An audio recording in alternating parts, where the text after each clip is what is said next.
అయ్యా నమస్కారం అయ్యా. నేను కోడుమూరు సత్యనారాయణ మాట్లాడుతున్నాను. మాచర్ల దుర్గారావు గారికి నమస్కారములు. వారికి ఉన్న దీర్ఘకాలిక గాయాలు, చాలా పెద్ద వ్రణాలు ఉన్నాయి మీకు. ఇది ప్రతిరోజు ఒక స్పూను ఒక గ్లాస్ వాటర్లో వేసి ముక్కాల గ్లాస్కి వచ్చినట్ల కషాయం కాసుకొని వడగట్టి ఇది పక్కకు ఉంచుకొని ఉదయము ఒక మాత్ర, ఇది ఉదయము పరికడుపున కషాయం తాగాలి భోజనానికి ముందు. భోజనం అయిన తర్వాత ఉదయము ఇది ఒక ట్యాబ్లెటు. ఈ నెంబర్ 1 ఉన్న మందు ఇది పంచబాణ సింధూరం అని చెప్తారు.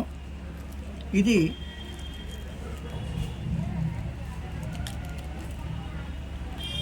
ఒక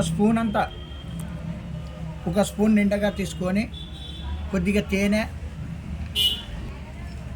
తేనె కానీ లేదా 2 ద్రాక్ష పండ్లు, ఎండు ద్రాక్ష కిస్మిస్ పండ్లు దంచి నలిచి ఆ మందు అందులో విమర్చి మాదిరి చేసుకొని తాగాలి.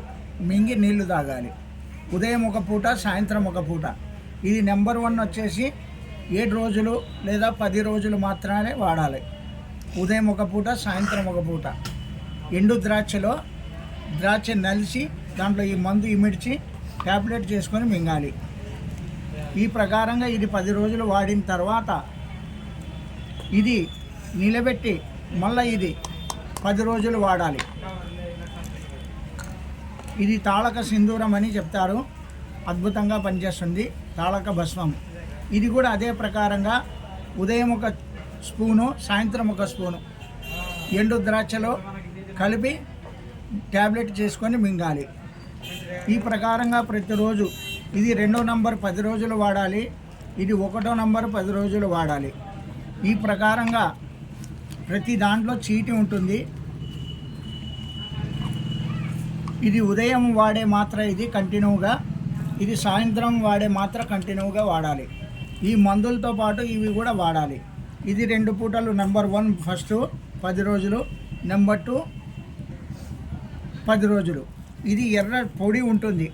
ఇది వచ్చేసి 1 లీటర్ వాటర్ తీసుకొని 1/2 స్పూన్ వేసి ఒక స్టీల్ బాండీలో వేసి 1 లీటర్ నీళ్ళు 1/2 స్పూను ఈ మందు వేసి ఉడికించి ఆ మందు పక్కన ఉంచుకొని ఈ నీళ్ళతో కాయాన్ని కడగాలి. ఇది ప్రతిరోజు లీటర్ నీళ్ళు అయిపోతే మళ్ళీ లీటర్ నీళ్ళు తీసుకోవాలి. ప్రతిరోజు ఉదయం కొద్దిగా శాతం గాయం కడిగినంత మాత్రమే నీళ్ళు, ఆ తర్వాత మళ్ళీ పక్కకు ఉంచుకోవాలి. 1 లీటర్ నీళ్ళు మీకు 1 వారం రోజులు వస్తుంది. ఆ తర్వాత ఈ ఆయిల్ ఉంటుంది. ఆయిల్ చిన్నగా మన కోడికతోని గాయాల మీద అంటియాలి. హైడ్రోఫెరాక్సైడ్తో బాగా శుభ్రంగా, ఎంత బాగా శుభ్రం చేసుకుంటే అంత తొందరగా పెద్ద వ్రణాలు మానుతుంది. నమస్కారాలు. ఇట్లు కోడుమూరు సత్యనారాయణ.